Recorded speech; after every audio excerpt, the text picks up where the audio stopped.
చాలా చాలా బాధ కలిగించింది మా అందరికీ, చాలామందితో పాటు నాకు బాధ కలిగించింది. అంటే గ్రామాలు should be a part of national integration. Panchayat should become a part of national integration. కశ్మీర్లో కావచ్చు, ఇంకో చోట కావచ్చు, ఎలాంటి జరిగినా గ్రామాల్లో ఉండేవాళ్ళు మాకెందుకు, మా సంబంధం లేదనుకుంటారు.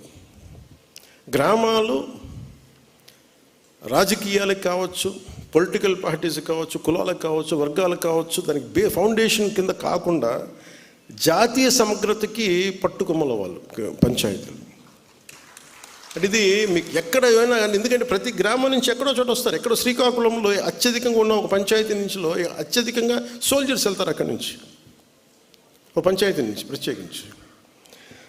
సో పంచాయతీలని ఎలా బలోపేతం చేయాలని ఒక ఉద్దేశంలో మొన్న ఆ సంఘటన జరిగిన తర్వాత దాని గురించి చాలా ఆలోచిస్తూ ఉంటే నాకు ఒకటే అనిపించింది.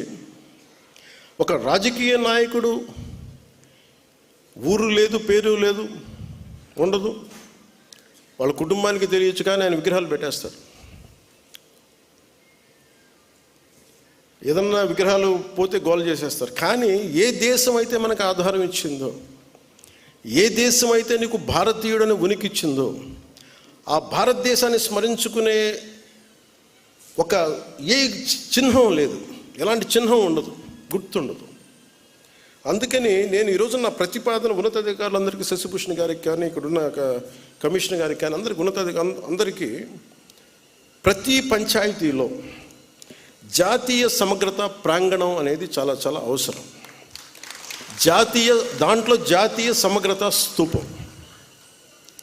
అది మీరు 1000 గజాల్లో పెడతారా, ఎకరంలో పెడతారా, ఇంకెక్కువలో పెడతారా, ఆ పంచాయతీలను బట్టి కనీసం ప్రతి చోట 13,326 పంచాయతీల్లో 13,326 జాతీయ సమగ్రత ప్రాంగణాలు ఉండాలి. 13,326 జాతీయ సమగ్రత స్తూపాలు ఉండాలి. ఇది దయచేసి దీన్ని ఎలా తీసుకెళ్తాం, దీనికి కావాలంటే నేను క్యాబినెట్లో కూర్చొని గౌరవ ముఖ్యమంత్రి చంద్రబాబు నాయుడు గారితో మాట్లాడి, అవసరమైతే కేంద్ర ప్రభుత్వంతో మాట్లాడి, ఇది చాలా చాలా అవసరం ఇప్పుడున్న పరిస్థితుల్లో. ఉగ్రవాదం పెట్రేగి పెరిగిపోతున్న పరిస్థితుల్లో గ్రామాల నుంచి బలమైన వ్యక్తులు ఉంటేనే, దేశ వికాసానికి బలపడే వ్యక్తుల సమూహం ఉంటేనే గ్రామాల్లోనే మన దేశానికి ఏదైనా చేయగలం, తద్వారా మనం లాభపడగలం. మనకి ఉనికినిచ్చిన మన దేశం తాలూకు మనం భాగస్వాములు కాకపోతే, నాకు సంబంధం లేదు, నా కులం కాదు, నా పార్టీ కాదు, మా ఏరియా కాదు అనుకుంటే అలా కుదరదు. అందుకని దీనిని సమగ్రతని పెంచే, జాతీయ సమగ్రతని పెంచే ఈ జాతీయ సమగ్రత ప్రాంగణాలకి దయచేసి మీరు ఒక ప్రణాళిక తీసుకెళ్ళవలసిందిగా మనస్ఫూర్తిగా నేను మీ అందరికీ తెలియజేస్తాను. ఇక మీతో ఎక్కువ సమయం గడపాలనుకుంటా ఉన్నాను, కానీ నాకున్న ఒక 2 నిన్న కశ్మీర్లో చనిపోయిన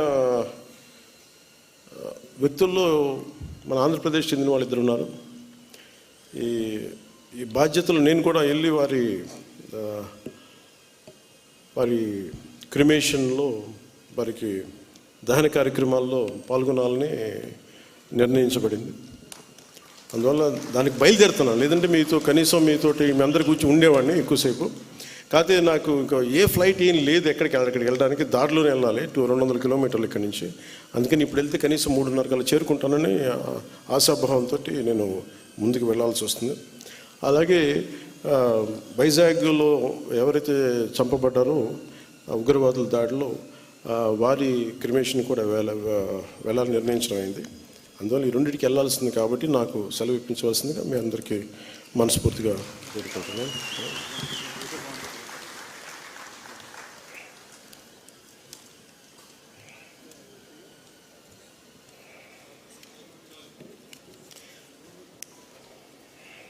అంటే రాష్ట్ర వ్యాప్తంగా సర్పంచ్లు ఎదుర్కొంటున్న పలు సమస్యల్ని పాపారావు గారు దృష్టికి తీసుకొచ్చారు.